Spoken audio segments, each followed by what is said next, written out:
Public hearing is called to order at 6:47 on Monday, September 13th, 2021, Eastern Daylight Standard Time, virtually via Webex. The purpose of this hearing is to hear public testimony by community members with respect to recommendations to Community Board 14. This will assist the board in its development of requests for city resources and services in the city's fiscal year 2023 capital and expense budget. Community Board 14 posted the form for suggestions and/or recommendations by community members regarding what is needed in their respective communities on its website at www.cb14brooklyn.com. Members of the public who are viewing the meeting on YouTube and would like to comment on this issue can email info@cb14brooklyn.com, and those emails will be included in the public record of this hearing. Please include your name, address, and organization if applicable with your testimony. Any testimony emails received after the conclusion of this hearing will be in an addendum to the board's recommendations. Members of the board who are participating in this hearing via Webex can use the raise hand icon or ask to speak in the comments in the Webex screen. Please state clearly for the record your name, address, and organization if applicable prior to giving testimony. District Manager Sean Campbell will continue to review responses to determine whether suggestions can be handled through regular service delivery process or to include them in the capital and expense budget requests. The hearing is now open for those who'd like to comment on the capital and expense budget.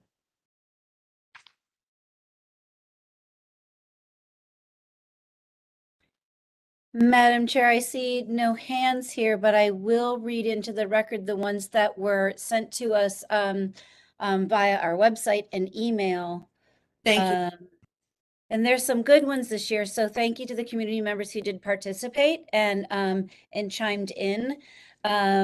We have a request for renovating the Campus Road tot lot. It's one of only 2 playgrounds in the district that hasn't had a recent upgrade, and as a park poor district, it's been in our budget request before, but it's great to get the community support to keep that there. We also have a request for additional street tree planting submitted by a local resident who's in touch with our office a lot. And I just want to say that her backup on this, some budget details and benefits, including environmental benefits, are really well researched. So that's appreciated too. We've got a request for 2 traffic calming installations. The locations are at East 12th and Avenue M, where Chestnut it kind of comes in like this, like there's those 3 roads that come in. So traffic calming there, and a request for traffic calming. And this is also a really detailed, I'm just going to quickly show the extent to which this person went to trouble to give us maps to kind of show us exactly what they wanted and where they wanted it. So another really thoughtful request for capital improvements from DOT at, I said the first location, East 12th and Avenue M, and the other one is Ocean Avenue and Avenue J. We have a proposal for a running track at the parade ground that's come to our attention before, a shorter track for sprinting, and so people don't have to go all the way into the park to do other track and field training and exercise.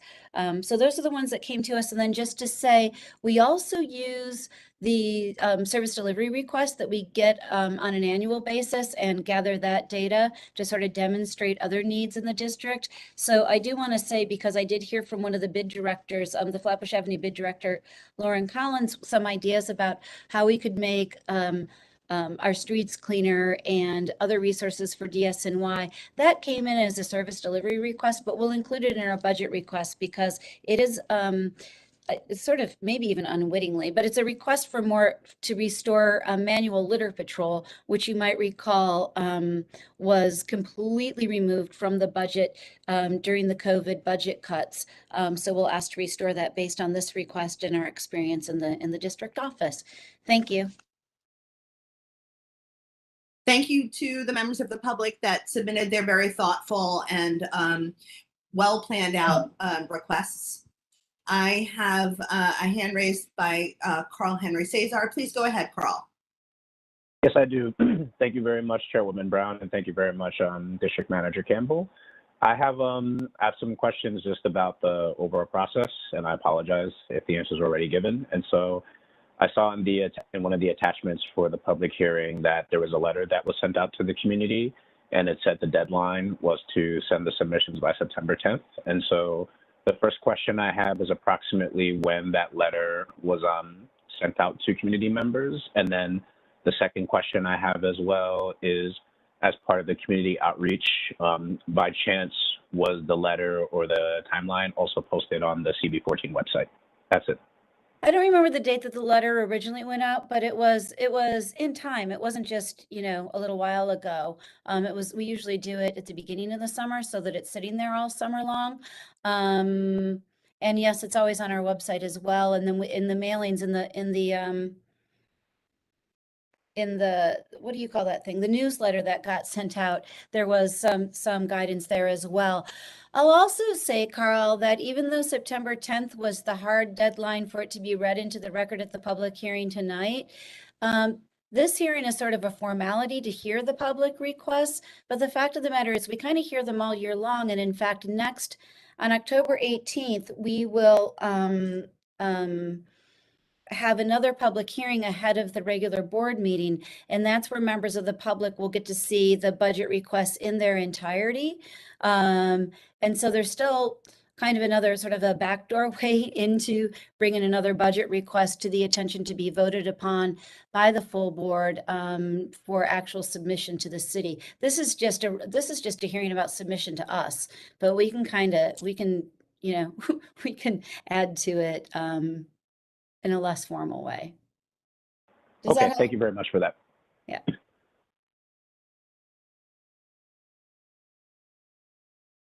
I'll just give another 30 seconds for any interested board members who'd like to contribute. Otherwise, I'll go ahead and motion for an adjournment of this public hearing.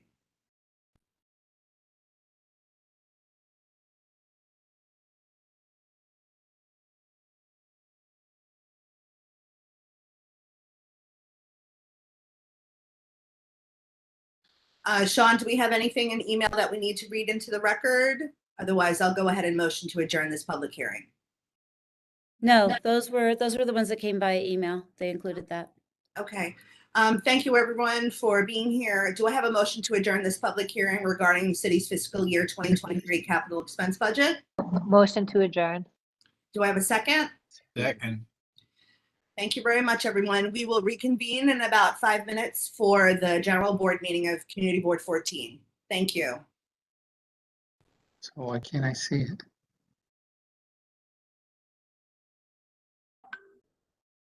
What you do? No, that's the here, but why can't I see it? Oh gosh. Maybe you hit join event again. Oh. Oh, what did you I just- can see and hear you, Abe. yeah, okay. Okay, so the middle, how do I? Hey, Anya, for the record, we ended that public hearing at 6:55. I can hear a word.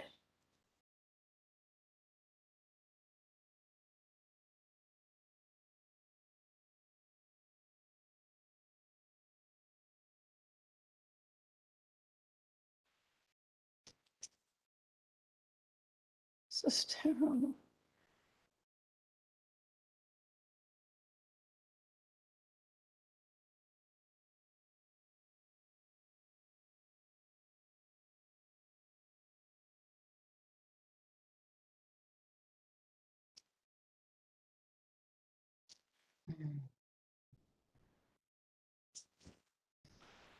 Okay.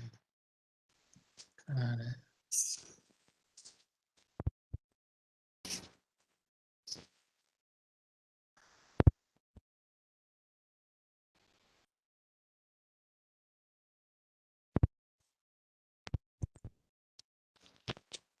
Not here. Good afternoon, everybody. Can you hear me? Yes. Oh, thank you.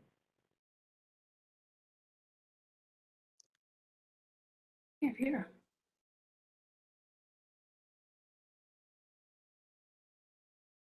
Hi, Anne Godet, just letting you know that we are viewing your screen right now, so please stop your screen share unless that's intentional.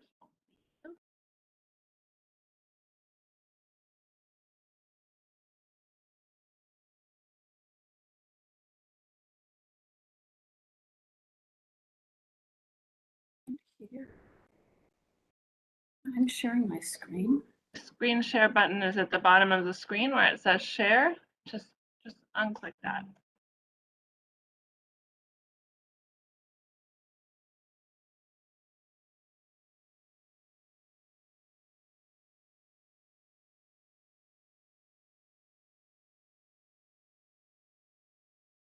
I can't hear. This sucks.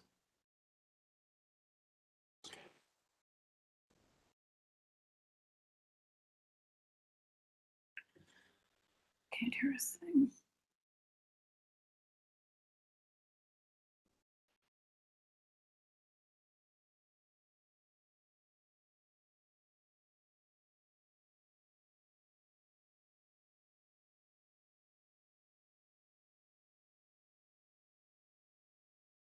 Anya, do you see the chat message from Robert Carroll?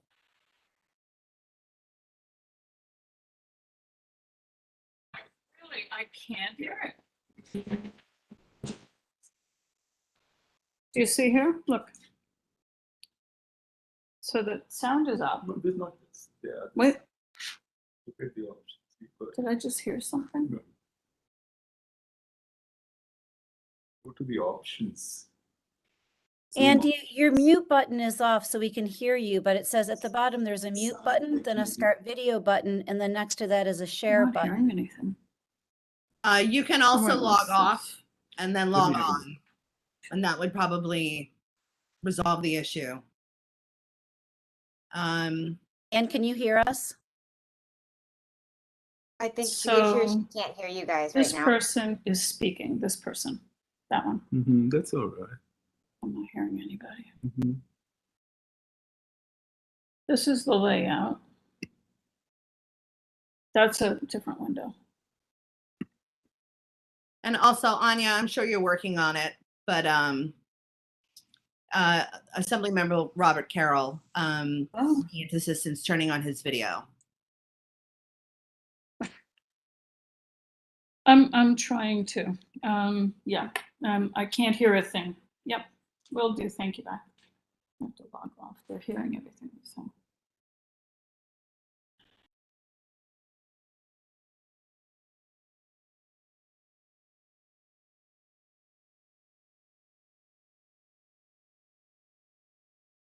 It's not logging off. Hmm. It's not logging off. I don't know. Anya, you might need to remove Can't hear you. Godet. She seems to not be able to log herself off from this. Leave.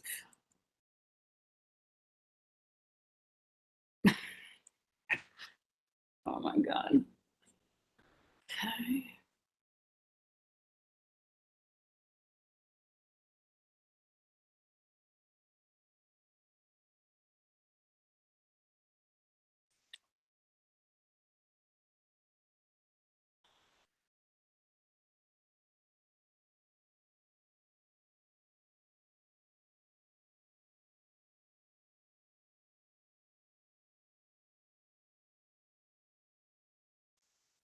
Mm.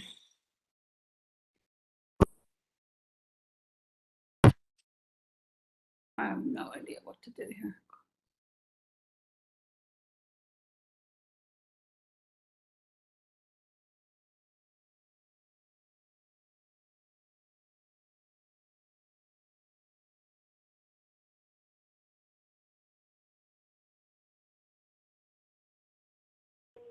Once again, everyone, thanks for your patience with this tonight.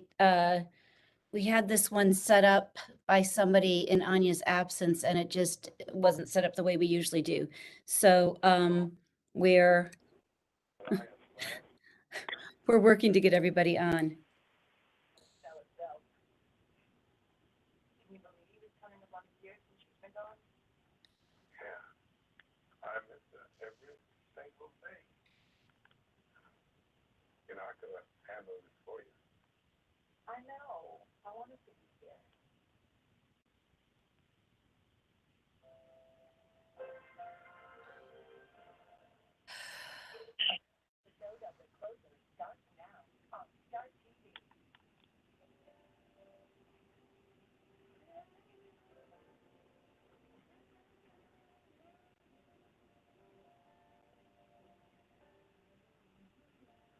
You seem to be muted again, Joanne. Yeah, I just can't figure this out tonight. This is going to be great. We're just going to give it another minute because I have 11 attendees, that some of which are board members and one elected official that need to be moved over to the participant or panelist list. So they're working on it. We're just going to take a minute to make sure that everybody is able to participate and be moved over to the panelist list.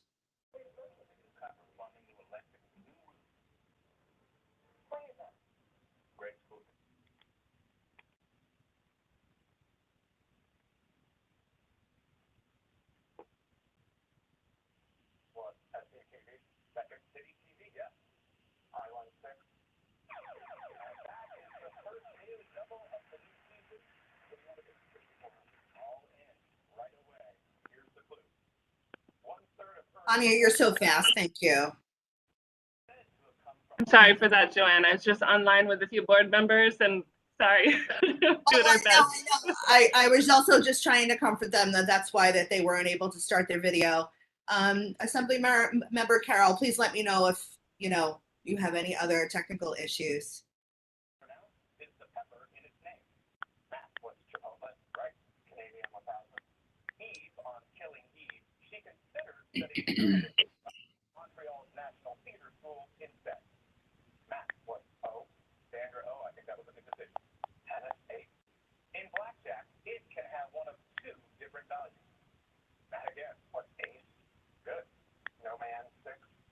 We'll just take one more minute for the furor of trying to get on this meeting to pass, and then we'll get started. So at 7:06 we'll get started.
Alrighty, I'd like to go ahead and start. And then Anya, when you get a chance, Ed Powell is hanging out in the attendee space. It looks to me we have a quorum, so. All right. This is just a reminder to everyone here that this is being recorded and will be uploaded to the YouTube channel, so keep it clean. This meeting of Community Board 14 is called to order on Monday, September 13th, 2021 at 7:07 p.m. Eastern Daylight Savings Time under the applicable statutes of New York State, the Charter of New York City, the board's bylaws, and Robert's Rules of Order. Just a housekeeping item. If you're not muted, please mute yourself. The board's policy is to encourage detailed public discussion of matters before the board at our committee meetings and at public hearings. Consequently, except by board members, there will be no public discussion at our regular monthly meetings of matters about which a public hearing or a committee meeting has been held. Specific service delivery requests or complaints should be brought to the attention of the district manager staff by calling the board office during regular business hours or by visiting our website anytime. Other matters of civic interest may be brought before the board during our scheduled public comment period, which will begin tonight after all of the business on the board's monthly meeting agenda has been concluded. No partisan political appeals or advertising for-profit enterprises will be heard. Persons wishing to speak during the public comment period were asked to pre-register. Again, I do have a few people who are not muted. I have call-in users that are not muted. To mute yourself as a call-in user, please hit *6. Thanks. We appreciate you. Moving the agenda forward, we have here in the call to order to review the COVID-19 meeting protocols. That was before we went ahead and moved this meeting via Webex. So I'm going to move forward on that. I just want to go ahead and move the agenda forward to the minutes. The minutes were distributed to board members via email with the announcement of this minute. Sean, do we, or Anya, do we have any corrections to the minutes that were submitted via email from board members? No, none. Okay. Do I have any corrections to the minutes from the floor? Please raise your hand. I will call on you. Okay, seeing none, do I have a motion to accept the minutes of our June 2021 meeting? Motion to accept, Gail Smith. Thank you, Gail. Do I have a motion to second? Yehuda Exton, second. Thank you. The motion has been brought forth and seconded duly, and the minutes have been approved by the board. Oh, I'm sorry. Does anyone not approve the minutes? Does anyone abstain from approving the minutes? The minutes are approved. Thank you. Before I move on to the district manager's report, I'd like to invite Assembly Member Robert Carroll to address this board. Good evening. Thank you so much, Joanne, for having me. It's great to be here with all of you. A lot obviously has happened this summer. We were able just a few weeks ago to extend the eviction moratorium. We have a new governor, but I do want to talk about Hurricane Ida and the damage that was caused just a few weeks ago. If you are still having problems and issues that you need assistance with, either with filing claims with the Comptroller's Office or any issues that you have with the Department of Buildings or anywhere else, please feel free to reach out to my office. I know how devastating some of those floods were, especially on Albemarle Road and on Cortelia Road, and how we had businesses and homeowners call my office, and one person had feet and feet of water in their basement while another person had nothing, and they were right next door to one another. So it was very odd. Another big thing, of course, is the first day of school was today. Again, I know that these are very difficult times and folks are worried and concerned. If there are issues at your school or questions about PPE or testing or any way that we can be of assistance to make the school year, especially the start of this school year, while we're still dealing with COVID, easier, please do not hesitate to reach out to me. And on a happier note, I was excited to be in Ditmas Park, Victoria and Flatbush earlier today at the reopening of the Cortelia branch of the Brooklyn Public Library. We were able to renovate that branch with funds from the New York State Assembly, as well as a bunch of community folks. The Friends of the Cortelia Road Library were able to raise funds to really make that a beautiful, beautiful library and renovate the entire building. If you haven't been able to go down today, please do go and see it. If there are any quick questions, we'd love to try to answer them, but I know you all have a packed agenda.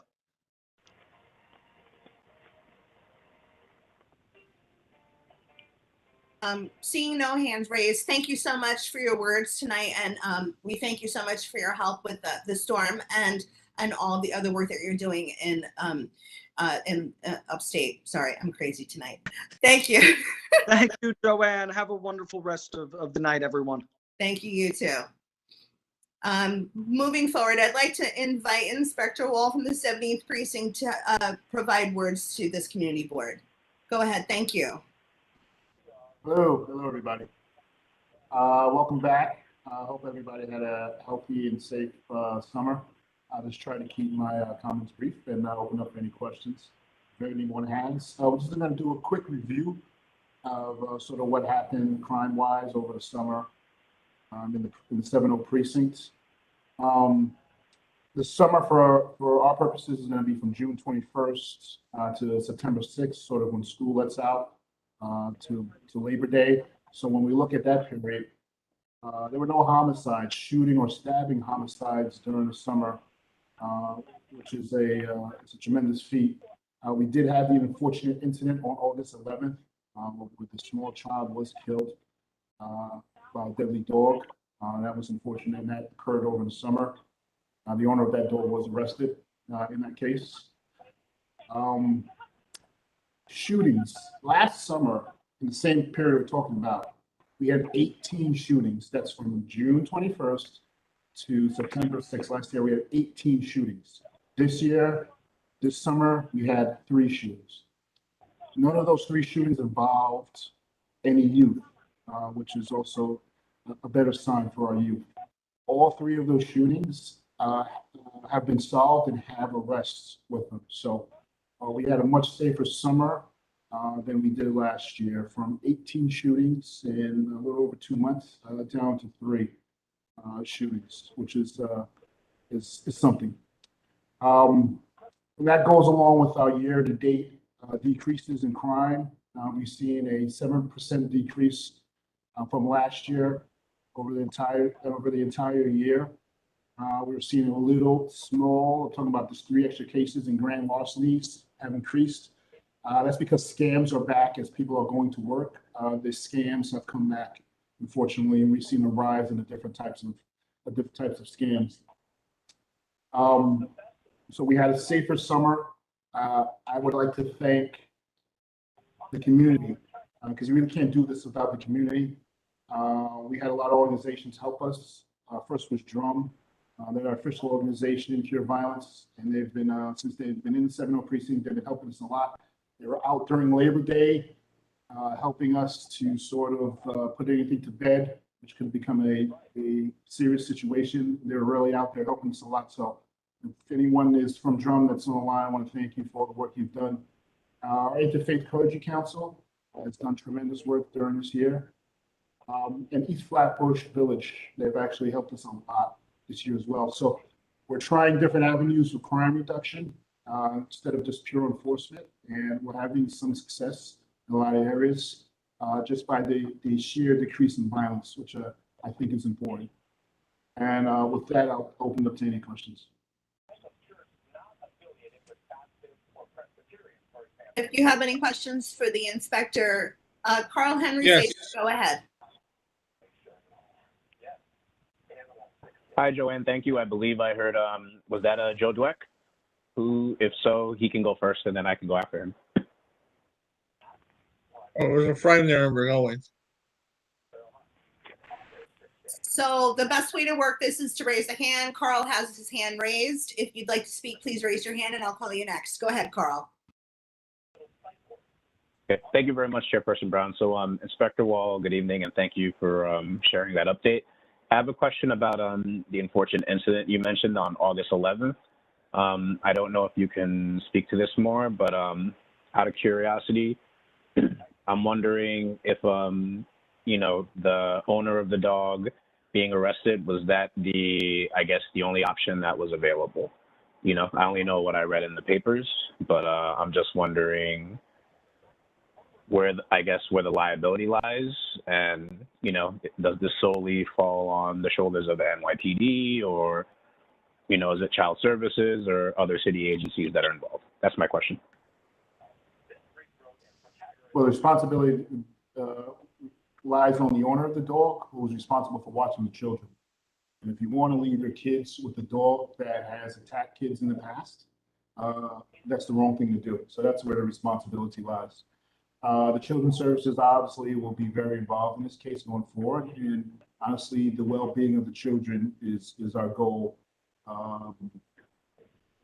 first and foremost. The district attorney's office felt an arrest, and I agree, was the most appropriate charge. The child's life was lost violently, and I don't think that needed to be the case. Next question from Boris Noble. Thank you, and I concur with the inspector on that. Somebody's got to be held ultimately liable for that. Are there sufficient number of officers in the precinct? I know at one point there was a shortage, or citywide, not just in the 7-0. Is there sufficient staffing, or is there a desire for more in the current fiscal year? First, I want to say hi to your son, I think. Yeah. We were at the National Night Out also. I want to say hello again. Obviously, through attrition, there has been a decrease in the number of police officers. That's a fact, but that's citywide. If this is any budgetary reasons, yes, I will always ask for more officers because that gives you more officers. This is a very robust and involved community, and we like to do a lot of different things. And I would absolutely ask for more officers. We do have enough officers to be safe. I want to be clear about that, but I would always like to have more police officers. Like this last class we got who just graduated, and I know some of you met them. We got 4.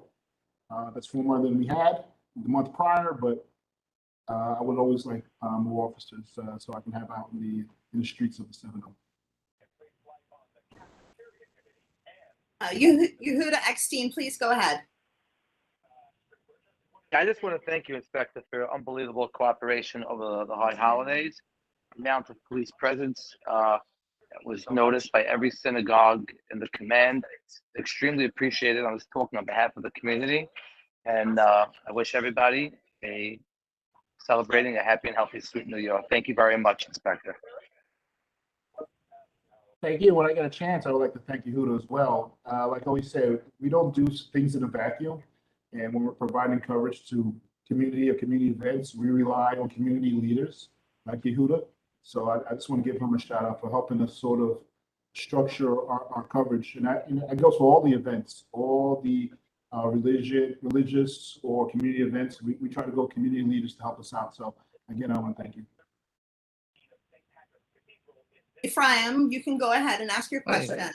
Thank you. Good evening. Can you tell me what the status is with all these break-ins that we had in the neighborhood recently? Which break-ins are you referring to? All the home break-ins in this area, in the Midwood area. Around 10 or 15 over the summer. I have 10 of them over the summer, at least I know about. Okay, everything is still under investigation. We've had a decrease in burglaries over the summer from 42 cases from 49 cases. But every one of those cases is still under investigation, also by the major case squad. We elevated those cases to a different level to get a different level of scrutiny of those cases. So they're under investigation of major case. Thank you. Seeing no new hands, I want to thank you, Inspector Wall, for your words tonight and the report on the public safety of the district. Thank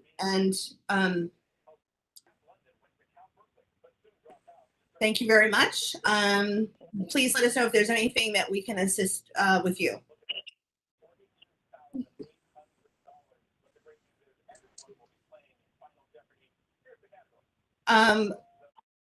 Moving forward, the agenda, we're going to move ahead to the district manager's report. Sean Campbell. Thank you. I'll add my thanks to the precinct. We were able to host an orientation for the 4 rookies here at the office last week or the week before.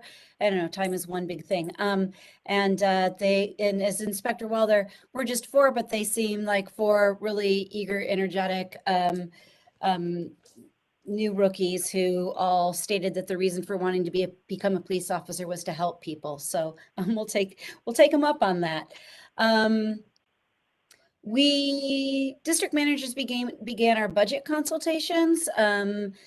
So we met last week with HRA, DHS, ACS, DYCD, and DIFTA, and then we've got more alphabet soup coming up on the 20th and the 30th. So by the time we gather again in October, we will have met with all of our sister agencies. And Inspector, while I heard you, you can always use more officers. We will keep that in our budget requests as well.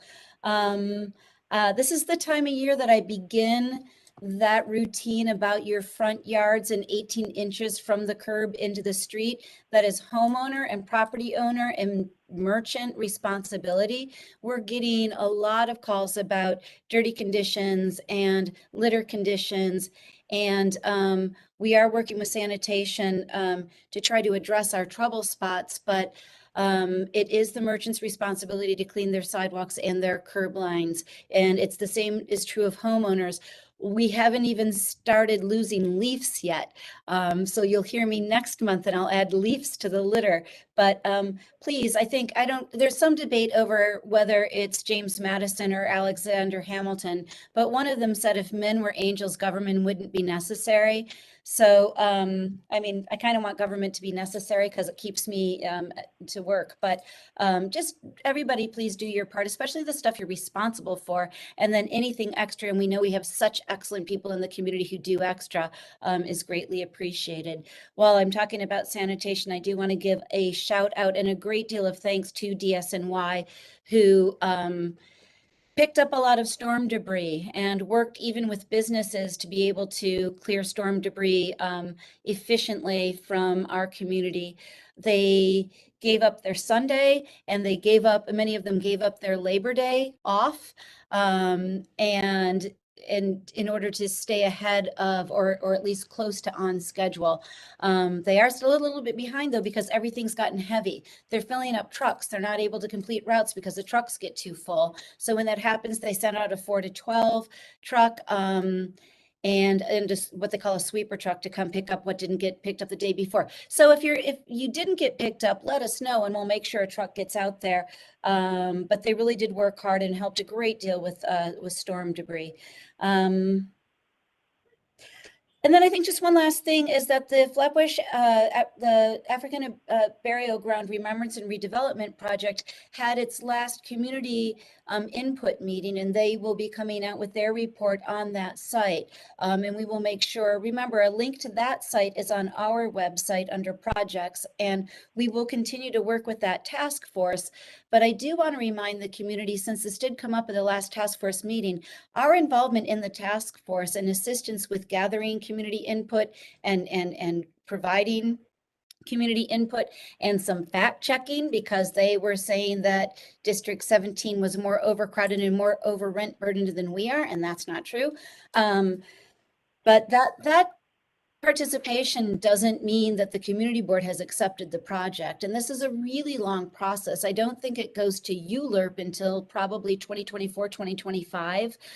So there's still going to be loads of time and opportunity for the community to weigh in on whether or not the community wants housing on this site at all. But when that decision comes before the board, it will be an actual proposal versus, anything else that could be used for the land. And that's sort of what the task force is about, is making sure that the memorialization of the site, the history of the site, and any housing development that could take place does so with maximized community input.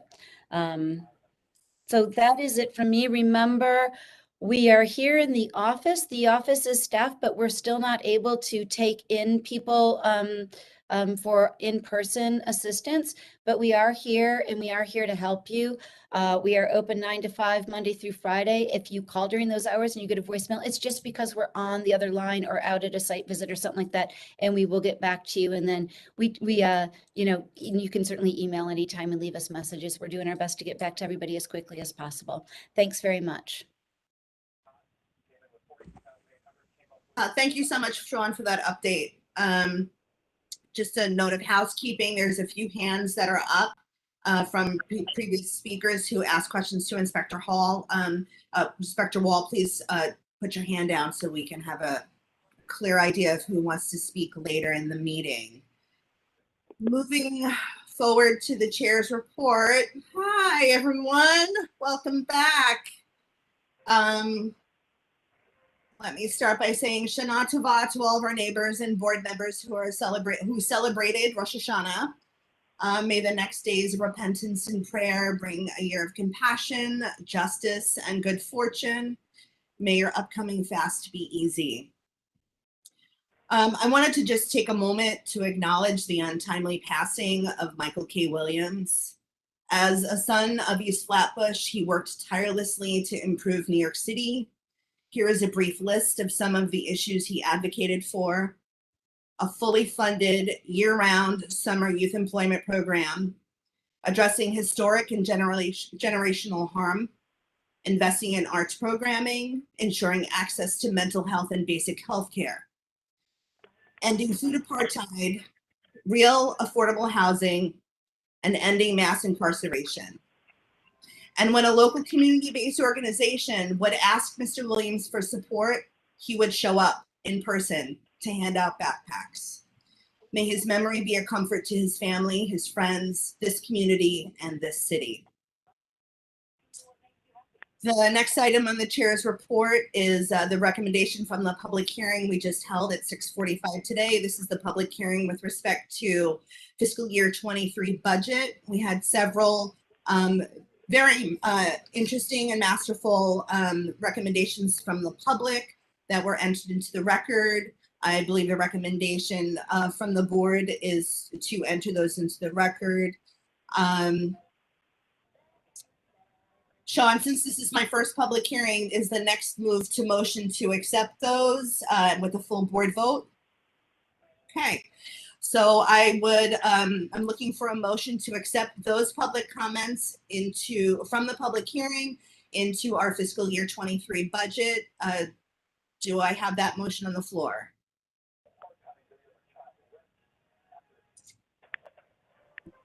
So moved, Madam Chair. Thank you.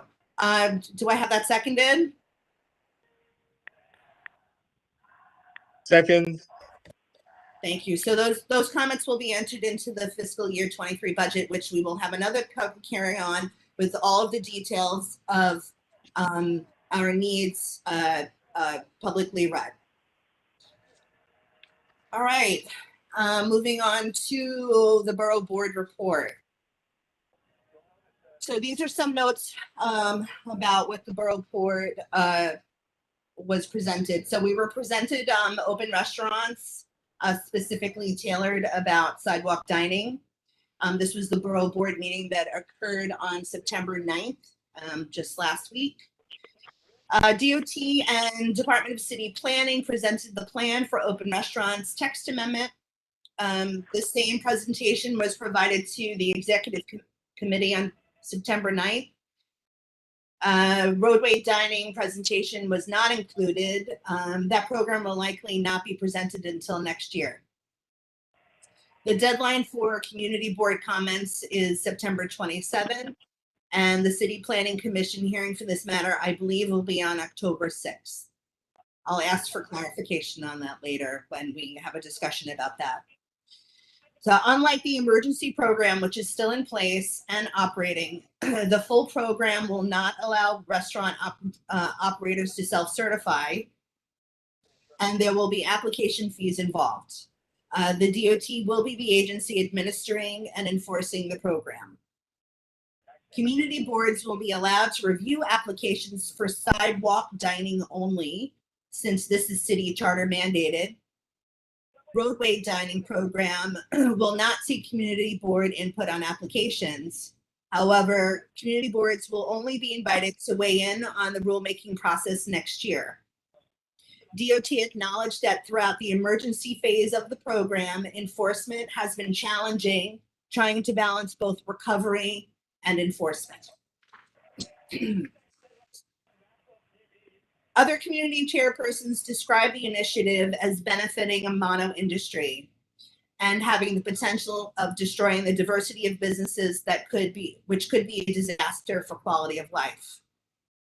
All in all, there was sincere concern about the program, and the feeling of disenfranchisement is strong among those attending chairpersons, as we generally feel rushed to accommodate several initiatives of the outgoing mayor and council.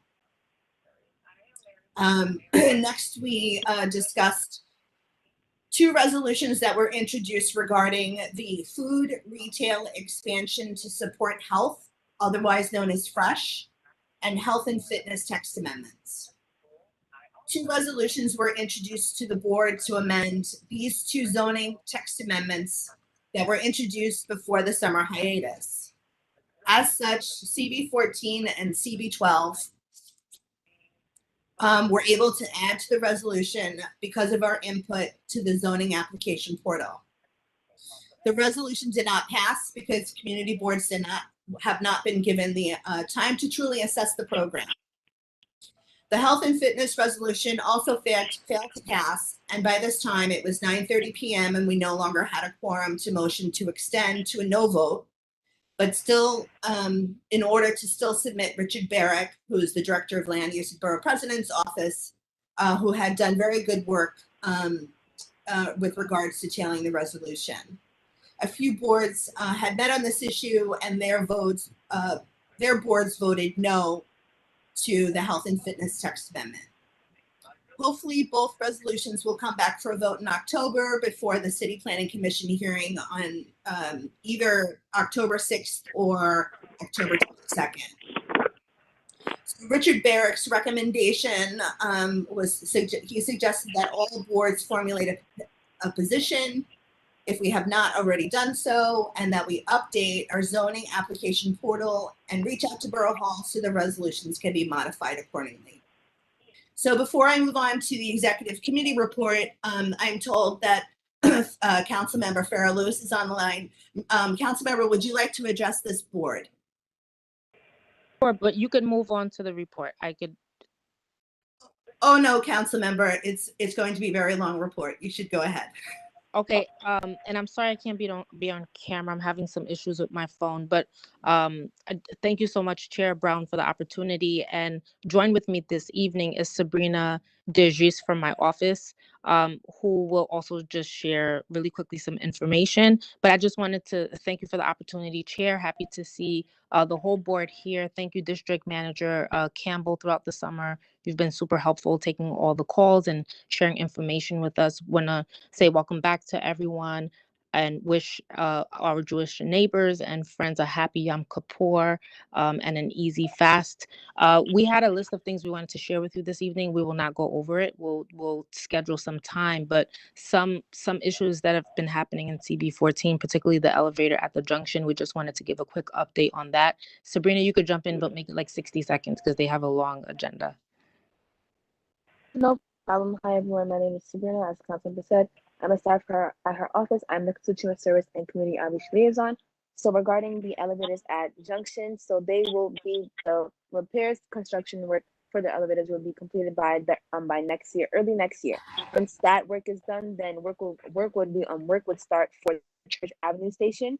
So that is the update that we have regarding the elevator. So just to keep in mind, early next year, probably between January and March, is when the completion of the elevator will be done for Flatbush Avenue. In addition to, we do have a few businesses that open in the district. We have Aldi's Market, a supermarket that opened up on Flatbush. I believe it's 1655 Flatbush Avenue. So we urge everyone to go check it out because we have fought very hard for a supermarket in the district.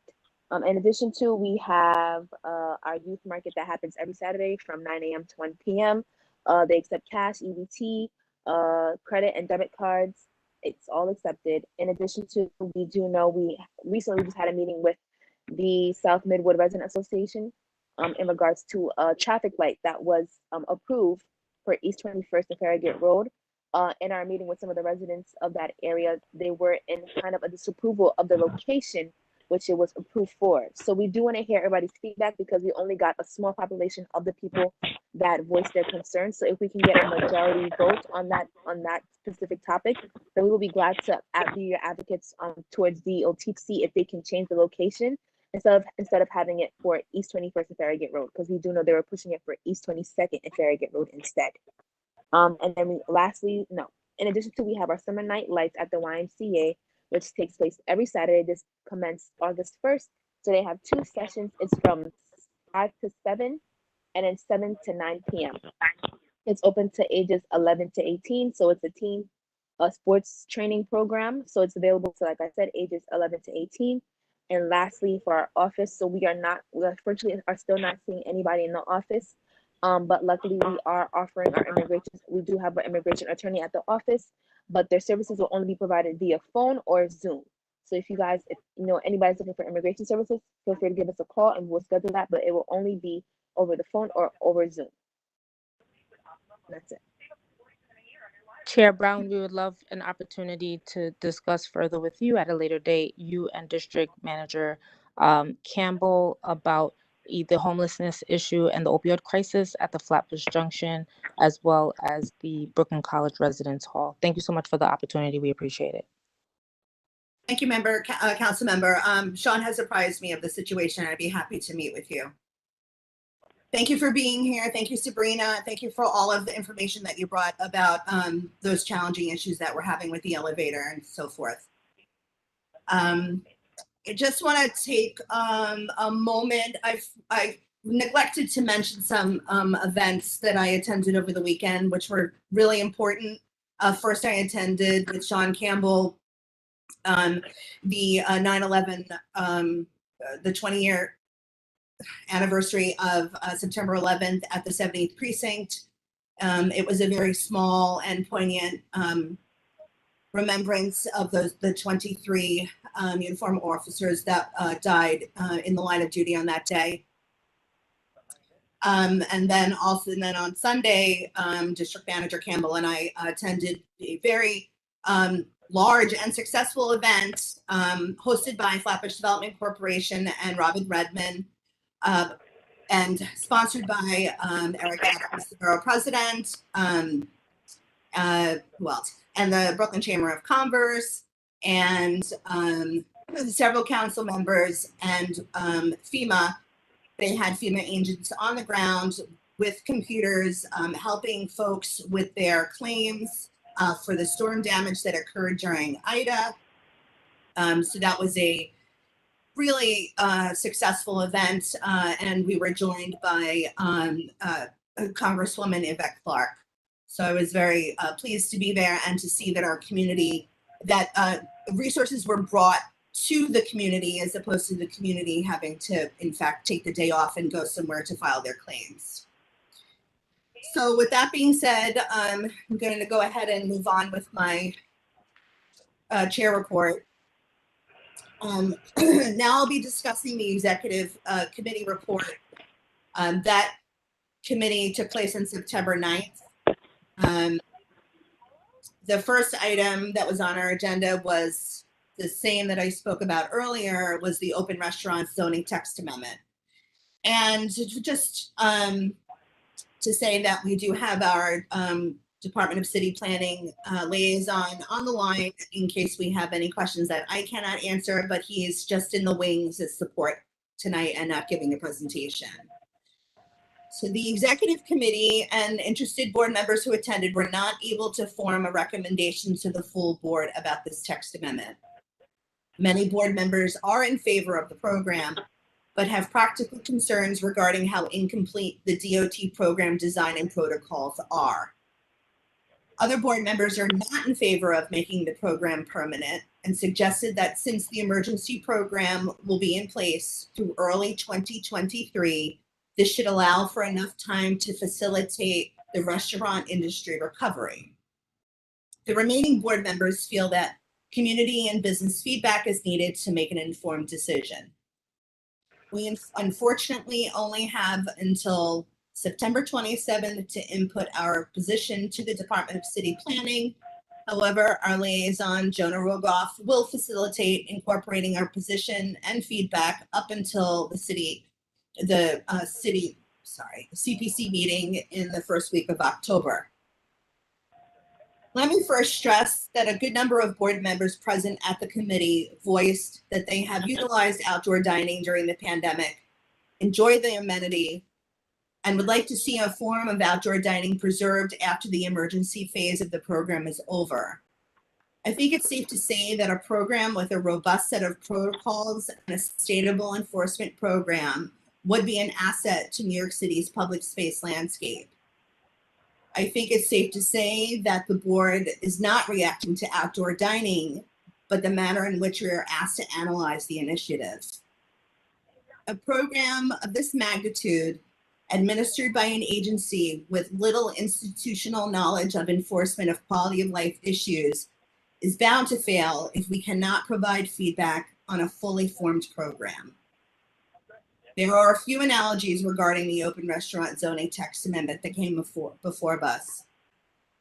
That Department of City Planning and DOT are putting the cart, which is zoning, before the horse, which is the DOT program plan.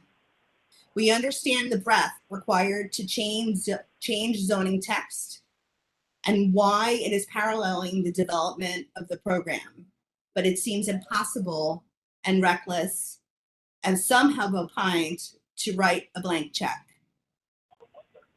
So we have no recommendation from the executive committee, which means we need to have a discussion with the full board on how we want to proceed, or at least try to.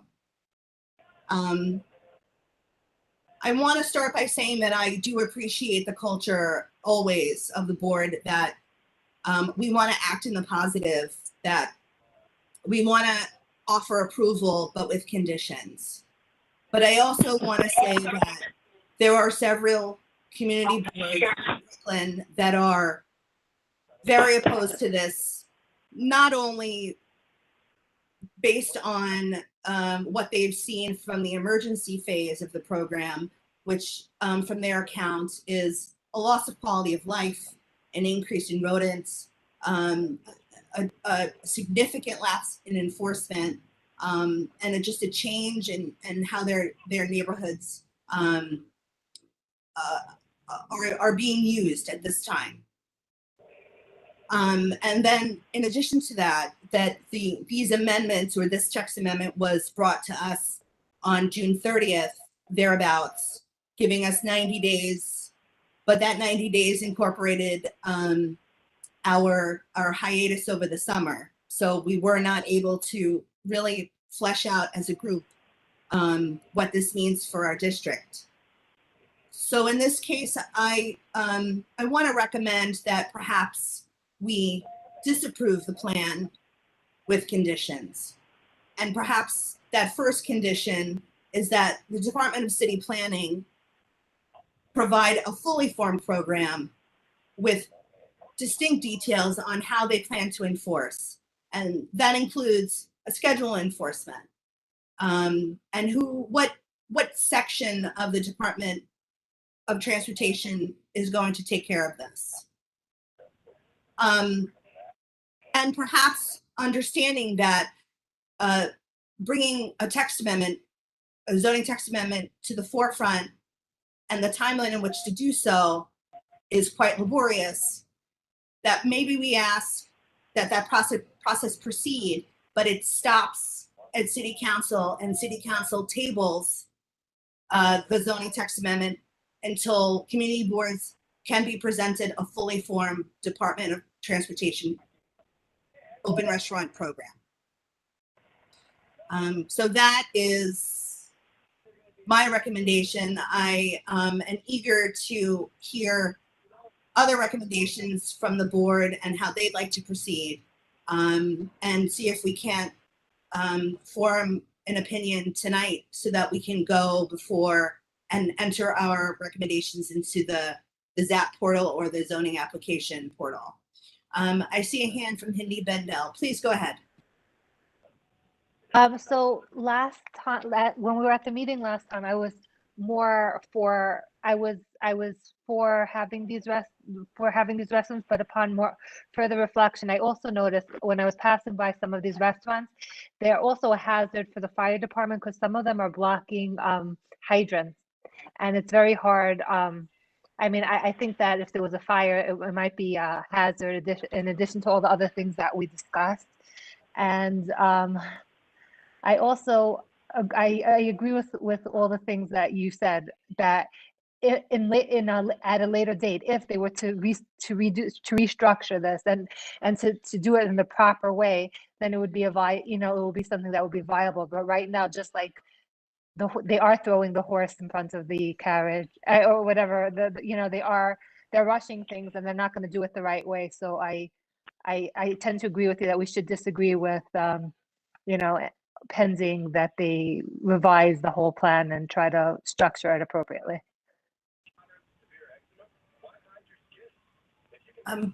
Thank you for that. Do I have any further comments from board members? Part of the process tonight, if we can get there with a decision on which way we want to go, because the portal only allows a few ways in which we can enter our feedback. To approve with conditions, to disapprove with conditions. So I'd like to try to get there. I see that Glenn Wallen has his hand up. Go ahead, Glenn. Thank you. I'm tending to agree with you, only I take it a little further. I think we need to disapprove this. The temporary measure that's been put in place, I think, is extremely valuable and is saving many, many restaurants. But to presume that this COVID situation, this pandemic, is going to continue indefinitely, which would then require a permanent solution to a temporary problem, makes no sense to me whatsoever.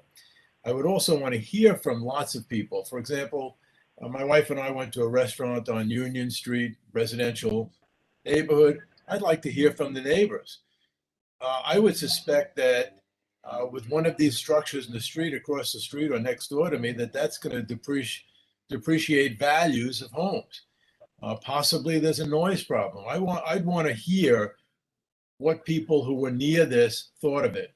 I'd also want to hear on commercial strips what the stores who are not restaurants think of this, the loss of all the parking spaces and what this means to their business.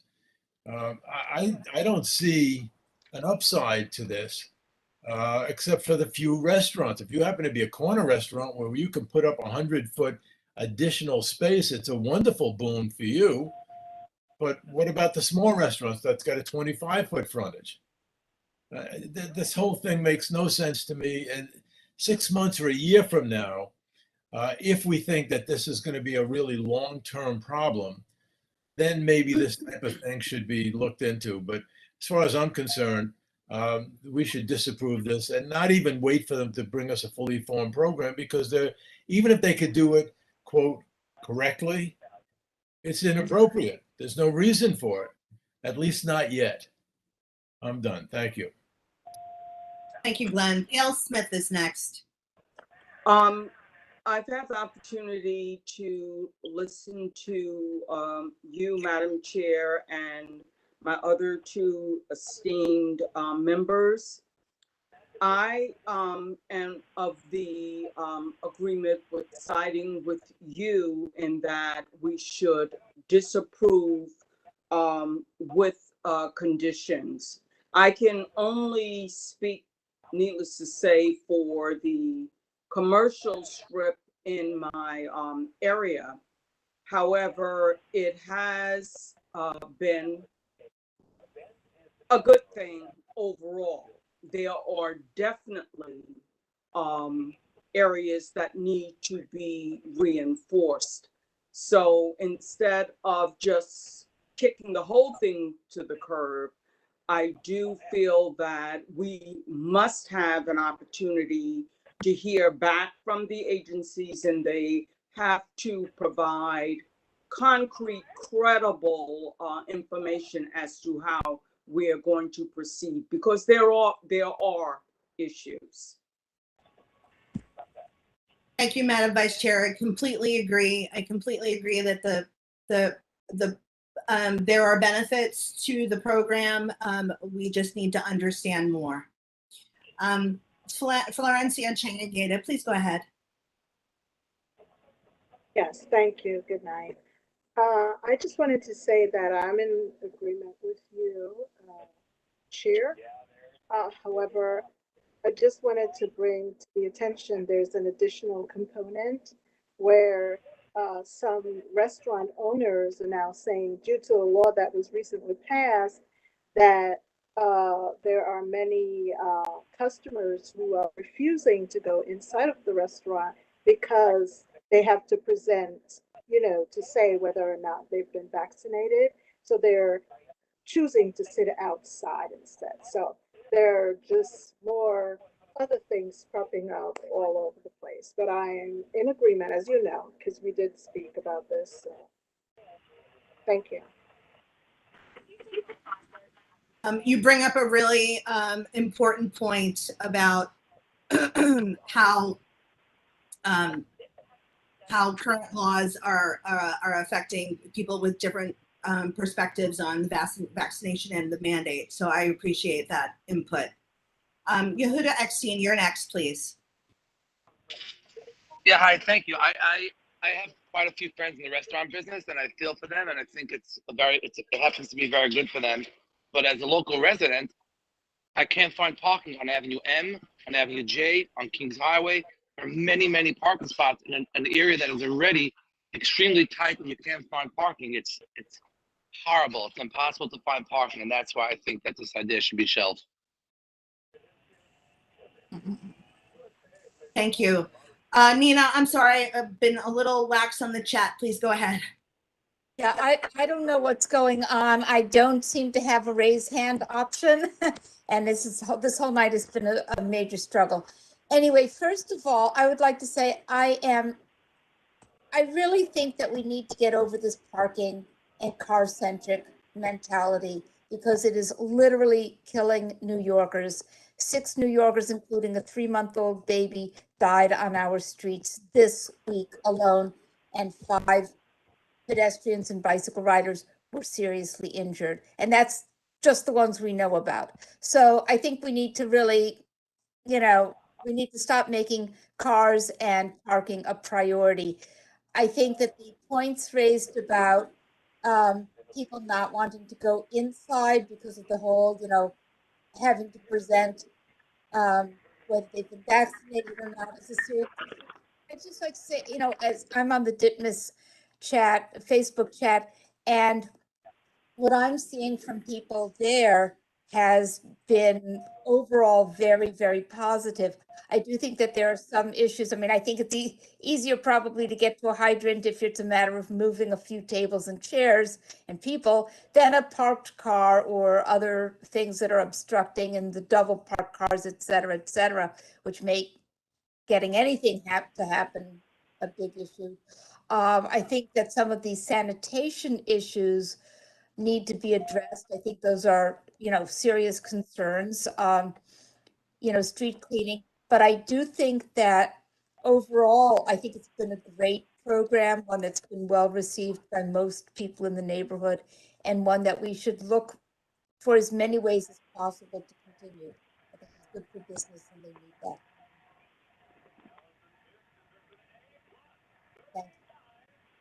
Thank you, Nina. And I mean, I too would like to focus more on the administration of the program and how it's being presented, or at least, separating the text amendment from the program, as opposed to making this about rights of way of the street.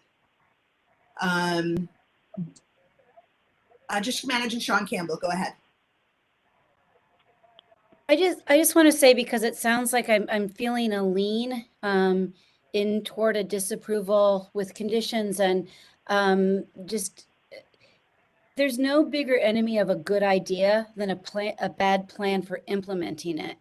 And so I think that there's a way to support the concept and even include Glenn's concern about possibly not supporting the concept if it's not necessary going forward, you know, having a nod to that, but just conceptually and in terms of planning and in terms of having a program, this isn't ready for prime time.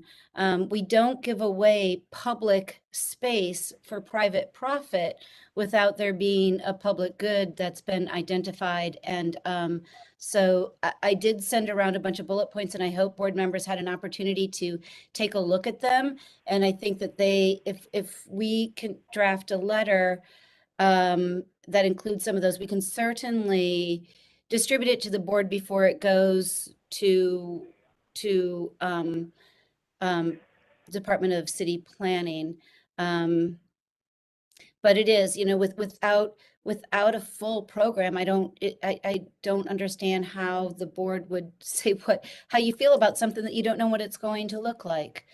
I wanted to say something else, but I'm forgetting, so I'll mute. I'll take my hand down and mute, and maybe I'll remember, and maybe it won't even be important. I won't put my hand back up. Yes, come back to us if you remember. And Nina, just feel free to break in if you need to say something for the rest of the meeting if you're having issues, because the chat's difficult tonight. Ann Godette has her hand up in the chat.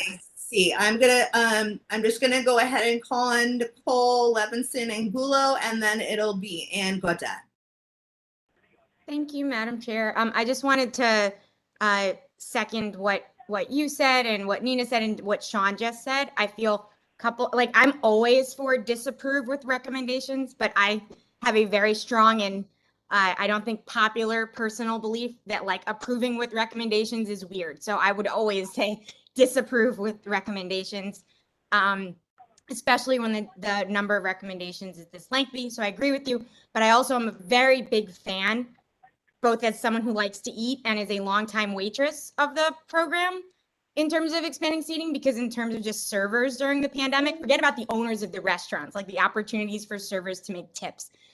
So I'm a big supporter of the program, and I want the boards, what the board puts in writing, to be very focused on the process piece while expressing support for the program itself. And I think it would be great if it became permanent. I love the vibe that it creates in the community. But, you know, once it snows for the second time with these things up, the New York Times had a great article that was about regulating the construction of some of these things and thinking of what they will look like after they go through 2 New York winters. So I really think, Sean, you put it perfectly about if you want something to be successful, then the city has to prove that it has an implementation plan. But mainly just really strongly think we as a board need to agree that what we're criticizing here is the process. I think it will get very confused if we start talking about cars and whether or not vaccine mandates are important. Like, this is really about review process and how the city takes feedback. Thank you.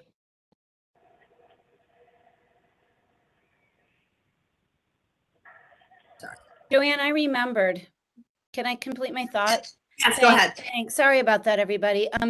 I just wanted to point out the irony that while the city is contemplating the making permanent dining out in restaurants for people who can afford to do so, they at the same time canceled all of our food pantry permits. And I just let that sink in. So we're working with our food pantries so that they can continue that, but I'd almost rather make food pantries permanent, make their permits permanent. And so I hate to pass up an opportunity to have a tizzy fit on our meeting. So that was it. But thanks for letting me share that. Thanks, Sean. And it's you're up to bat. Yeah, hi, just really quickly. I hear a lot of the weighing in, and I absolutely agree with all. It has been a really important tool for these small business owners who do employ many people. And by the way, they're having to compete for labor, so you'll all be pleased to know that those who have busboys and dishwashers are paying them a much more livable wage. In any case, there are 2 things that I saw that kind of weren't addressed in comments this evening that I wanted to raise, and that is that it was noted that there's self-certification on the from some of the the restaurants are able to self-certify that they're in compliance. When the specifics of the DOB build out for this came into place with sandbags for stability and reflecting implements both on and above the structures that are in place for however long they're in place. I think as part of, I mean, this is practically a license, which is a privilege. So before it becomes a right, it should be required. I think we should look at how to marry some of the clearing of the areas fore and aft of those structures so that the snow plows, which are always pitched to the right, but so that they have the ability to leave that grade, that triangular piece where they're coming up and then across the structure and then back down to get the balance of the street during street cleaning regs, so that whoever enjoys, whatever restaurant enjoys that area is responsible for those two pieces of street cleaning. So that's one. And the other was, and I would just want to put these two out there. The other is, I'm sorry, 2A is the self-certification, that there should be random enforcement so that people don't get too complacent. And I mean, I read what was put there, and I think it's pretty comprehensive. The other is about the sunsetting of this.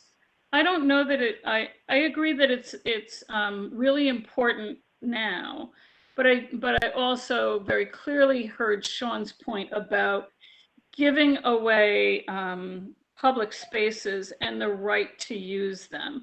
And I think that this should be a measured, incremental. Look, I enjoyed, I didn't really eat out. I would go and pick up and leave with food when I ordered food, because I felt that people who lived near the restaurant that I was going to might want those seats because of distancing. And so, you know, I think that I'm hopeful that this pandemic is not going to continue with various mutations and variants, but nonetheless, it is important for these small businesses that do hire so much to have the ability to operate. And they do lose significant margins on not only losses for their foods, waste, and you know, they also contribute the food that's left over to different, you know, feeding programs. But when they use a not all of them can have deliveries. So when they use a Grubhub or a Caviar or one of those services, I believe it's every 2 weeks, and it's 20% that they pay on the bill. So anyway, I think that it should be sunset in increments. So, and the self-certification. So thank you very much. I appreciate it. I need to clarify that we're talking about the full program. The full program will not be self-certified. You're going to have to submit a plan to the Department of Transportation with your application fee. It's also not going to be free. The emergency program was free and self-certified. This program is not. And then regarding snow, the full program, the roadway dining will be seasonal. We will not have sheds in the roadbed during snow expectant times.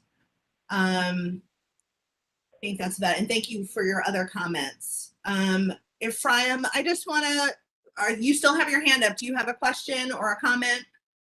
No, it must be up from before. I don't know how to get it down. Yeah, if you would. And you would Sorry. same thing, if you don't have any comment or questions, if you would put your hand down. And Nicole, do you have a comment or question? Your hand is up. No, sorry about that. No problem. Glenn Wallen, go ahead. And then I think we need to go ahead and make a motion. Thank you. I would like to point out that since they haven't specified anything about how they're going to actually accomplish anything, that they say things like, well, we're going to do some kind of enforcement and they'll have to do this and that. We have no idea what that means. enforcement could be a slap on the wrist. We know that there's going to be enough teeth in the enforcement to actually get people to stay in line. And the answer is we have no idea. So if you can have 5 extra tables and you're making hundreds of dollars more per week or thousands of dollars more per week, and their enforcement comes in and said, oh, you're not in compliant, you have to pay this $25 fine, it's ignored. You pay the $25 fine and you go about your business. So we have no idea if the things that they're claiming are going to be in this will actually be in it in a way that makes some kind of sense, and that enforcement will have enough teeth to actually work. Just another reason why I'm very much against this. All right, thank you. Right, and we will be very explicit to, our conditions that, we are very interested in seeing a schedule of fines, fines and misdemeanors regarding enforcement before, we're willing to, put a stamp of approval on the program. And again, I just want to say, this is really about process. This isn't 100% about sidewalk dining. This is about process. We're talking about a text amendment that is paving the way for a program that is, I asked for a percentage of completion on how much of this program has been completed in its development, and I couldn't get a percentage. There was none. So I'm going to guess maybe 50%, maybe less. Nina, you had a comment, and then Barden, and then I'd really like to go ahead and start talking about a motion, because we do have a whole half of the meeting left here.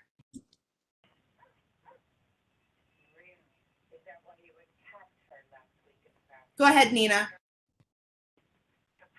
So, something that I picked up on, with the information that was sent out regarding this had to do with the coordination of agencies, and something that I had heard, and also I don't know if anyone remembers back, was fairly early on, that occurred with a business which I believe is actually outside of our CB, but there was a store on Coney Island Avenue that got hit with this, that because there have been multiple agencies involved and they don't seem to coordinate with each other, that many of these businesses are having to contend with multiple and conflicting regulations, and therefore sometimes they wind up being in violation because they don't know what they're supposed to actually be doing. And so I think it's very important that we stress that, when DOT, Department of Health, sanitation, whoever else is involved in the regulations for these businesses, needs to make sure that the things that they are asking for are coordinated with each other and consistent, so that businesses know clearly what it is that's expected of them in order to comply with whatever guidelines wind up being set. And I think that that's something that possibly as a community board that we can emphasize to them, that whatever it is that they want to see going on, and that the community wants to see going on, that the various agencies need to make sure that the things that they're asking for are not in conflict with each other. Is that clear? Yes, Nina, I made a note of that. Yeah, we're all concerned about the coordination of agencies, because again, we don't have any clear framework, so we don't really know how they're interacting. Barden, please go ahead. Just briefly, though, not to prolong it, I gather that Jonah is still available, and I would be interested to hear, having heard of all of our feedback, what his response would be on behalf of city planning before we put forward a motion. That's it.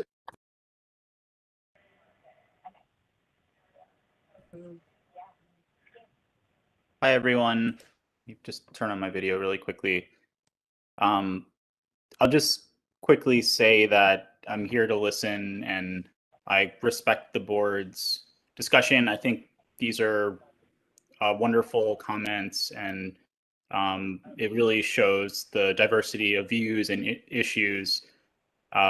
So I don't want to infuse my own thoughts in it, but I would say on behalf of the department, text amendment is the appropriate action to take at this time, just because there's a real conflict between even the temporary program and the zoning in place, which really restricts where sidewalk cafes can be put. So we do want to just clarify that is a central focus while looking at the permanent program as well.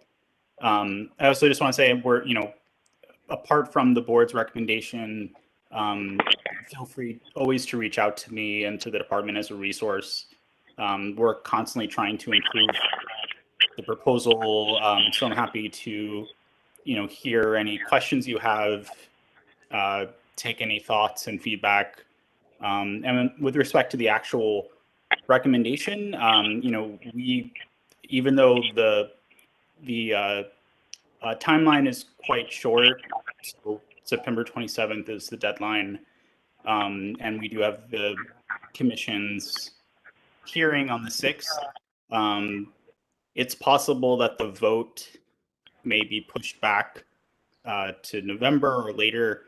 And we generally have a practice of, as long as the board is submitting a recommendation before the vote, we try to fully incorporate that. So if there are additional discussions, going into October, we want to work with you. The Department of Transportation isn't here, but we want to continue coordinating with them. And so, yeah, with that, I thank you again for the chance to speak, and please feel free to reach out for any questions. Thank you, Jonah. Thank you for being here and sitting with us and, hanging in the wings, while we suss this, we work this out. I'm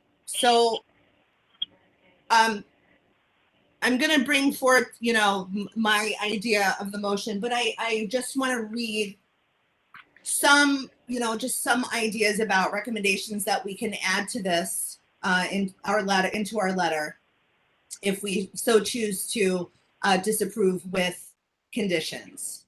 Alvin Burke at the executive committee meeting brought up he identified risk management and the added liability to the city by having public spaces utilized, by private business. And he wanted to better understand how we're going to mitigate this additional liability. I think this is one recommendation we should add if we so move to disapprove with conditions.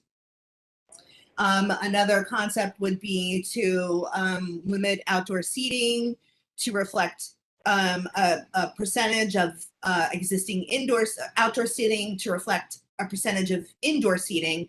There are some examples of small walk-up windows that have used sidewalks to expand their business from a walk-up window to a basic and essentially an outdoor cafe. Not sure if that is the intent of the program, but it should be looked at as part of the framework of the program. But overarchingly, this is about the process.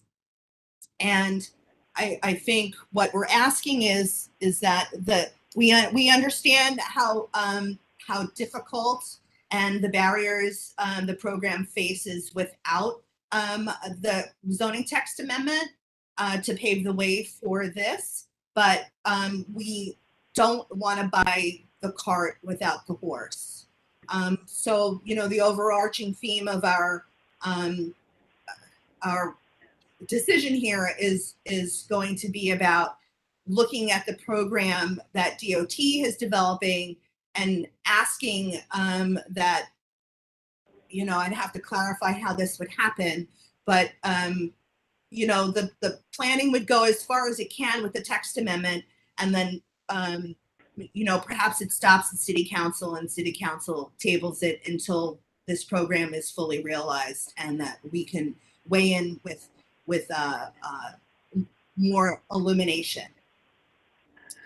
So with that, you've heard my recommendation. I know that it is contrary to how we normally function, which is to approve with conditions. But I also think that in solidarity for the other community boards and what I've heard them say, I think it would behoove us to disapprove with conditions.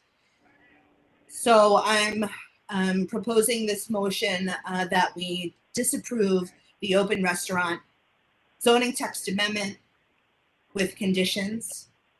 And we'll see how this goes. If I feel like we need a roll call vote, we'll do that. We'll see what the overall answers are going to be and how diverse they are. Okay. So that's the motion. Do I have?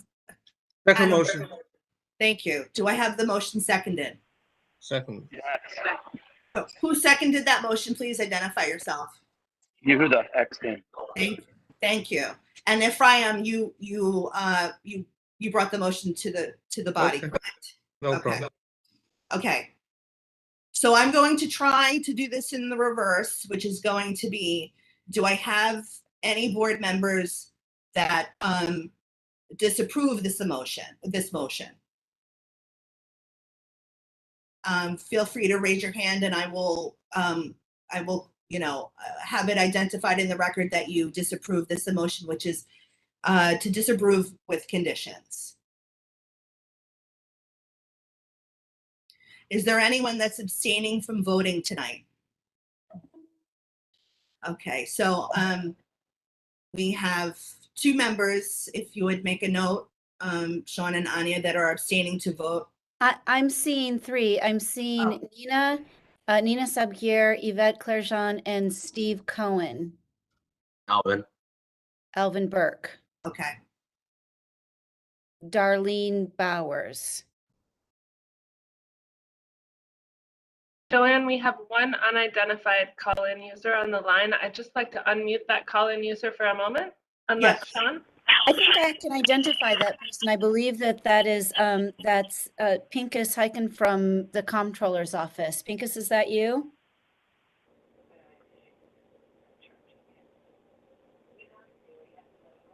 I have a text that the 646 is Pincus. Yeah. Okay. Oh. Okay, and then I want to ask, is anyone abstaining from voting because they have a conflict of interest? And Darlene, your hand is still up. Please put it. So it's either you are abstaining from voting or you have a conflict of interest. So we have the abstentions. Not seeing any conflict of interest. Okay. Okay, I appreciate everyone sticking through this. I've offered those 2 items as recommendations and the overarching recommendation regarding this text amendment.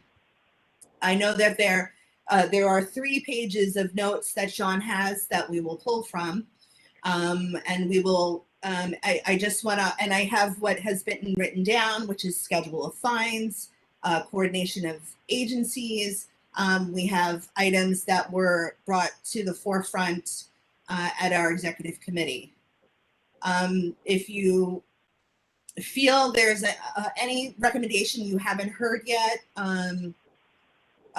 please let us know. Otherwise, I'm going to move on to the next item.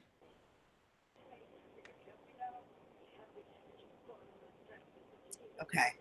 Again, thank you, everyone. Community Board 14 is not opposed to open restaurants. We are just very concerned about the process, and that's what we want to bring forth here. So the next item from the executive committee is the FRESH initiative. Let me read that acronym to you again. That's food retail expansion to support health fresh. This was discussed at the executive committee. The executive committee's recommendation is the board approve updating our position regarding the fresh zoning text amendment in the ZAP portal, otherwise known as the zoning application portal, to reflect language that was introduced by a Borough Hall resolution to amend the fresh text amendment. This resolution requests that portions of Community District 14 north of Avenue H be included as part of the fresh program and be limited to only single-story taxpayer supermarkets with extensive development rights. So the idea here is, and I want to be clear because there was some confusion at the executive committee. Throughout the district, north of Avenue H, we have quite a few single-story grocery stores that are assets to the neighborhood. They sit on land that has extensive development rights. And what we're trying to do here is that if the land is optioned to be developed and created vertically, that this program incentivizes that the grocery store be returned to the ground floor when that development project is complete. So if that development project is a residential building with affordable housing, this program will incentivize that the grocery store that was there before the development be part of the developer's plans and incentivized to do so. It does not stop development of affordable housing. It just helps us, it just gives us a tool to maintain the existing supermarkets that we have. The executive committee saw merit in seeking the fresh land use incentives to encourage the preservation of these supermarkets by incorporating them into future private developments. So again, the executive committee's recommendation is the board approve updating our position in the ZAP portal so that when this goes to the commission, we can be considered to be part of the program. We were not originally, we were not part of the original Fresh program, and we were not considered in the original text amendment for the what's known as Fresh 2.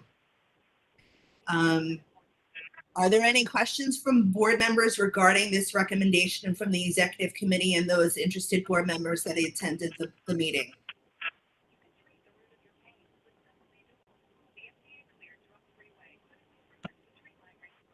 Okay, so seeing no questions, the motion is to accept the executive committee and interested board members' recommendation to update our position regarding the fresh zoning text amendment in the zoning application portal to reflect language introduced in the resolution submitted by Borough Hall.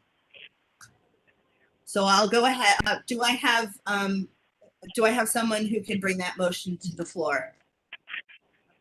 Yeah.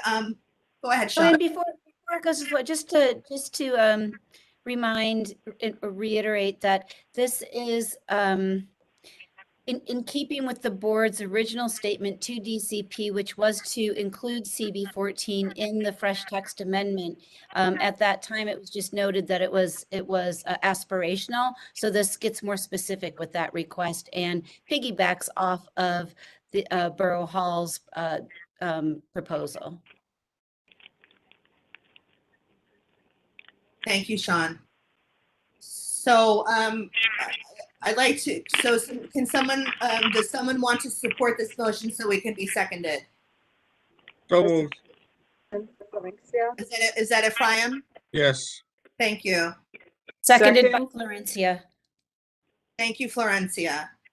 I'm going to go ahead and work backwards again. Do I have any no votes on this motion? Please raise your hand. Are there any members that would like to abstain from voting on this motion? Please raise your hand.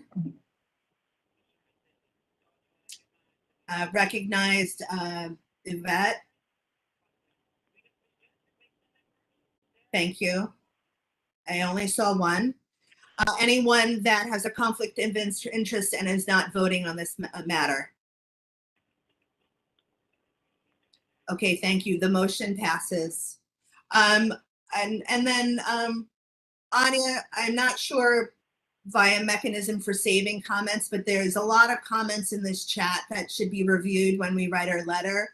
Hopefully we can, capture those and go ahead and, make sense of them as we're forming our letter.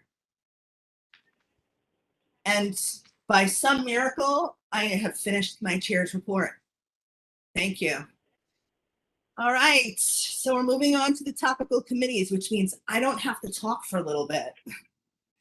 So the first report from tonight's topical committees is going to be from Community and Environment. Thank you.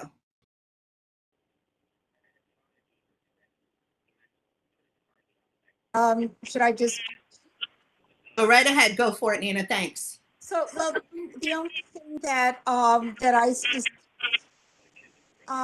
put out there is that the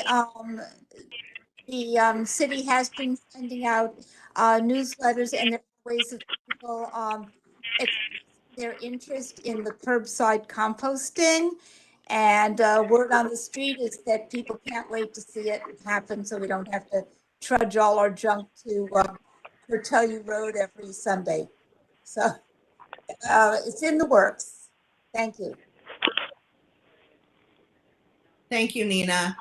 Next topical committee to report is Education, Libraries, and Cultural Affairs. Go ahead.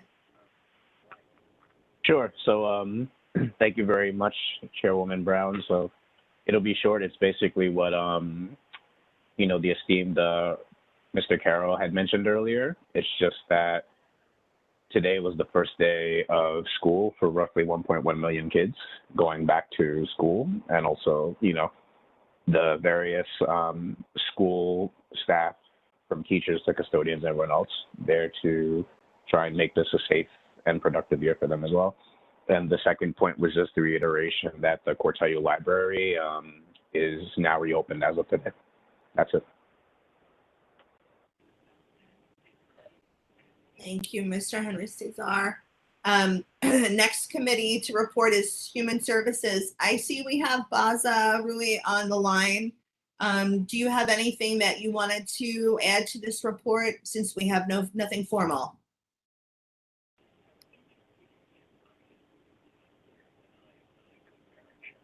Okay, so hearing nothing from the co-chair of the Human Services Committee, we have no report. Next report is from Public Safety. Thank you.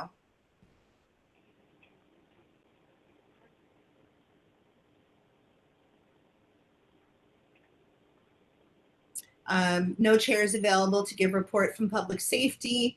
Next report is from Transportation. At this time, we don't have anything. I don't see Joel on, but we don't have anything. Thank you. Thank you, Ms. Valentin, and thank you for all of your comments in the chat. I hope we're going to capture those for the future letter. Next topical committee to report is Youth Services. We did not see Mr. Dwayne Joseph here tonight, and he is flying solo with that committee right now, so we have no report from Youth Services. That concludes the topical committee portion of this agenda. May I interrupt? Yes. Sorry, I couldn't get my hand up fast enough, but before you move on to the ad hoc committee report, to conclude the topical committee reports, I just want to remind board members who haven't turned in their forms yet, and I think we only have 17. So we had hoped kind of to have the committees formed already, but if you would get them into us, within the next, really tomorrow, if you can get them in by tomorrow, we'll get you on a committee of choice. Otherwise, you will be, assigned either to the committee you've been serving on or a committee that didn't have enough people who stepped up to it. So if you care deeply about where you serve, send us your form. And for those of you who did, thanks. Thank you, Sean. Ed Powell, I see your hand up. You have something to say? Yes, Madam Chair, thank you. I should have spoken up during the Public Safety Committee's report time. I just wanted to mention that the 70th Precinct Community Council, which normally meets on the last Wednesday of each month, which means September 29th month, will meet on the next day, on Thursday, September 30th, because of religious holidays. Ed, just so you know, it's hard to hear you. I hear like a few words here and there. You sound kind of garbled. Am I the only one? I will reiterate Ed's announcement in the chat for everybody. John, thank you. Thank you, Sean. We got it, Ed. It's the last Wednesday, and Sean's going to put it in the chat. All right. This concludes the topical committee of the topical committee reports. Moving on to our ad hoc committee, the bylaws revision committee report. Steve Cohen, go ahead, take us away. Thank you, Madam Chair. While community board was off for the summer, the bylaws committee was working hard, and not only working hard, but working hard in person. We did not, I guess at the time we had to meet in person. So we had a meeting in July and August at the good old community board office, and we made a lot of headway. I think we only have about one or two articles left to go in the back of the bylaws.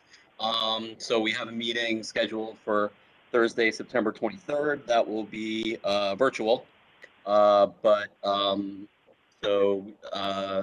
advance of that meeting, I will circulate to the bylaws committee the current document as it stands now. And so folks who plan to attend that meeting, if you can review that and it would be nice if folks, if they have time, can take a top to bottom review, and we can discuss any outstanding issues at the next meeting. And then we will hopefully report back at our next board meeting in October. So we are looking forward to our next bylaws committee meeting, and that's September 23rd. Fortunately, I see that the 70th precinct meeting is the following Thursday, so there's no conflict there. No excuses, everyone. And yeah, that's all I got, Madam Chair. Thanks. Thank you, Chair Cohen. All right, that concludes ad hoc committees. At this time, we're going to move into the public session of this board meeting. Board members are expected to remain for the public comment period. Because we were meeting remotely, all speakers were asked to pre-register via email to the board office. Any member of the public who is not able to register in time can follow up directly with the board and staff, who will include appropriate announcements on the CB14 website. Matters of civic interest and announcements of public events are invited. No partisan political appeals or advertising of for-profit enterprises are permitted. Service delivery requests should be brought to the attention of the staff by email or during regular business hours. Each speaker will be permitted for up to 3 minutes and may not receive additional time from another speaker. The board has an obligation to conduct its business in an orderly manner. Any person preventing the meeting from continuing will be muted and possibly disconnected from the meeting. The intent of the public comment period is to permit the board and the community a chance to hear diverse perspectives on public issues. Accordingly, we ask that groups be represented by a single speaker. It is now 8:35. Anya Hoya will be announcing our previously registered speakers at this time. Good evening, everyone. We have 4 pre-registered speakers this evening, beginning with Nancy Lulu from the Brooklyn District Attorney's Office. Go ahead, Nancy. Good evening, everyone. It's good to see everyone, and I hope everyone had a great summer. First, I would like to extend greetings on behalf of Brooklyn District Attorney Eric Gonzalez to everyone. The District Attorney's Office is very active and committed to protecting our Brooklyn communities As always, I would like to remind everyone with the Action Center's phone number, if there is something you would like to address with us, please feel free to call 718-250-2340. And I can personally be reached at lulun@brooklynda.org. Also, on behalf of DA Gonzalez and staff, we would like to wish everyone that observes a happy Rosh Hashanah. And also on the upcoming Yom Kippur, we wish everyone an easy fast as well. And as always, I just would like to thank Community Board 14 for all their outstanding work. I appreciate you all. And I just want to give a shout out to the 70th Precinct. I see Officer Joseph is with us this evening. Thank you so much for everything as well. And that's it, short and sweet. It's good to be on this call again and see everyone, and stay safe. Thank you.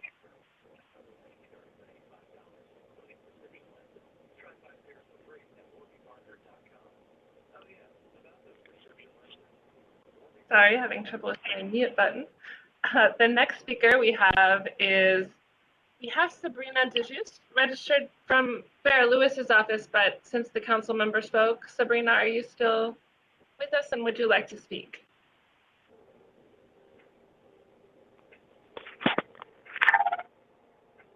Hello? Hi, so I actually gave some updates earlier after the council member spoke. Just some brief updates regarding some of our sanitation goals. So we are working with the bid, of course, and we did allocate some funding to our new organization that focuses on supplemental sanitation. It is called ACE. So they are going to be working in conjunction with DPH, who is already servicing the Junction area.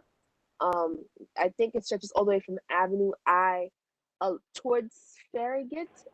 But do not quote me on that. We're still trying to coordinate the area that we're trying to have them service within the Flatbush Junction area. In addition to, I mentioned our youth market, which takes place every Saturday from 9 a.m. to 1 p.m. They do accept cash, credit, debit, and snaps. In addition to, I did mention there was a traffic light approved for East 21st Street and Farragut Road. We did have meeting with the South Midwood Resident Association regarding this particular topic.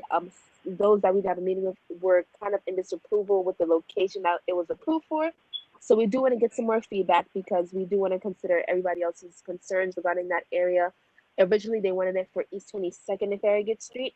So if that is what majority is advocating for, then we will relay the message to the Department of Transportation to see if they're willing to change the location because the traffic light is scheduled to be installed by November of 2022. I believe that is it, but I do want to mention that our office is fifth, so due to COVID, a lot of our housing liaisons and specialists, immigration specialists could not be in our office. So starting tomorrow, we will have an immigration specialist from Community Citizenship Now present at the office, but unfortunately she will not be seeing people in person because we are not seeing anybody in person as of right now. But she will be taking appointments and any questions via phone or through Zoom. And that's it. Thank you. Our next speaker will be Rocky Bhattacharya from Brooklyn Public Library. Yeah, hello. I wanted to update the community board on Brooklyn Public Library, and we are now offering expanded library services at all open locations. This includes browsing, seating, computer reservations, polls pickup, library card sign up, print on demand, outdoor programming, reference assistance, and the use of our public restrooms. Patrons are welcome to browse the collections, access computers and printing, and sign up for library cards. Meeting rooms and indoor programming are not yet available. We are also launching an open call for collaboration on our incubator program. We partner Partners who collaborate with us get up to $10,000 to develop and implement new ideas. Potential community partners are invited to submit letters of intent by September 20th for the opportunity to receive this money and to work with our neighborhood libraries to develop innovative programs, events, and other resources as part of the incubator program. To learn more, you can email incubator@bklynlibrary.org. We also have an initiative that is in partnership with NYC Health and Hospitals Test and Trace Corps.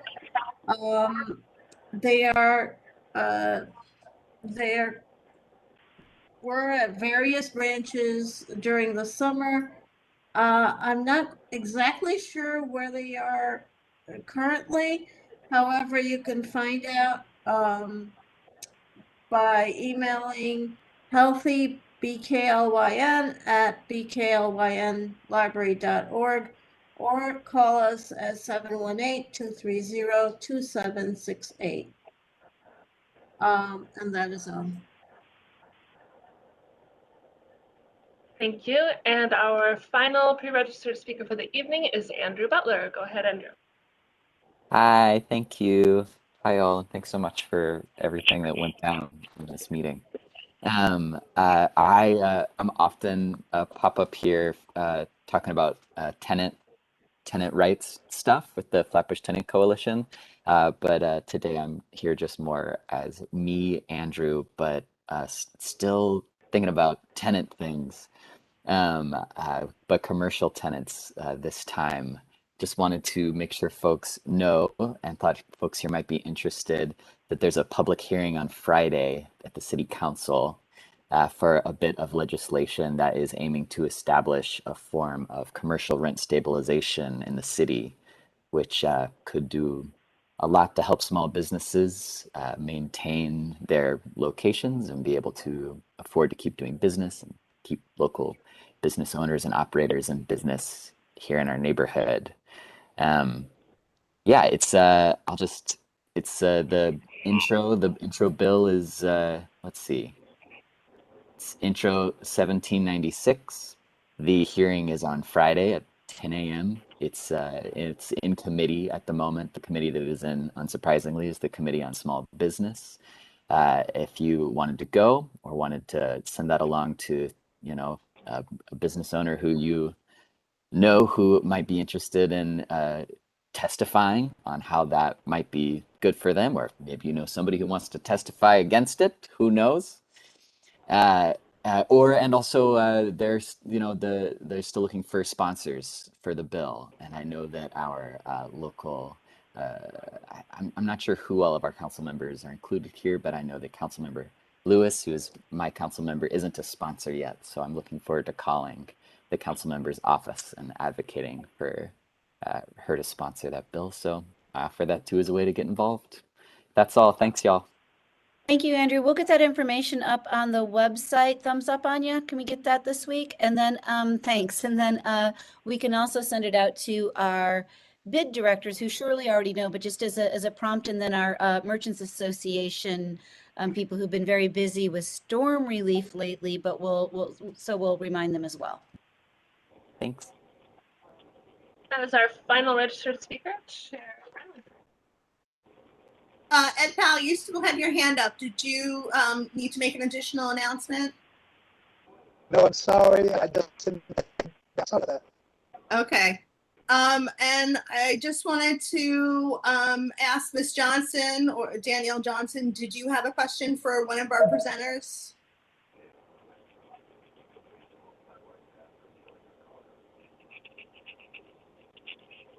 Yes, I did. Are you able to hear me clearly?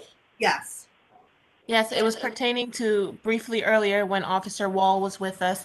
He stated that there may be working with increase of police force, well, not force, but presence, and a brief mention of public safety and Department of Transit.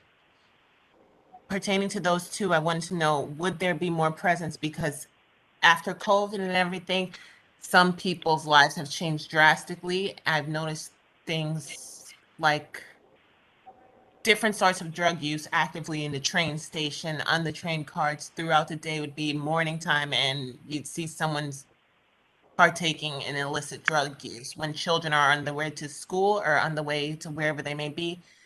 This is something that started to frequently happen.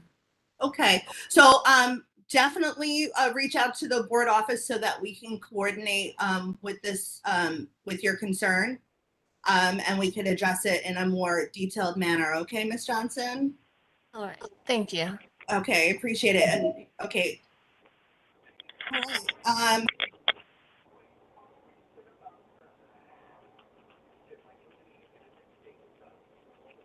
You're muted, Joanne. Now that we've finished the public comment period, that means that we can go ahead and move to adjourn. Before that, I just wanted to wish those observing Yom Kippur, may your fast be easy.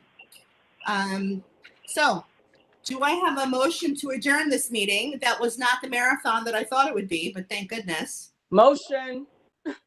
Second. Second, thank you, Ms. Gale, and then seconded by Ed Powell. We are adjourned at 8:48. Thank you, everyone. I really appreciate your patience and your thoughtfulness on these really, complicated matters. I'll see you next month. Thank you. Have a good night. Be well and stay safe.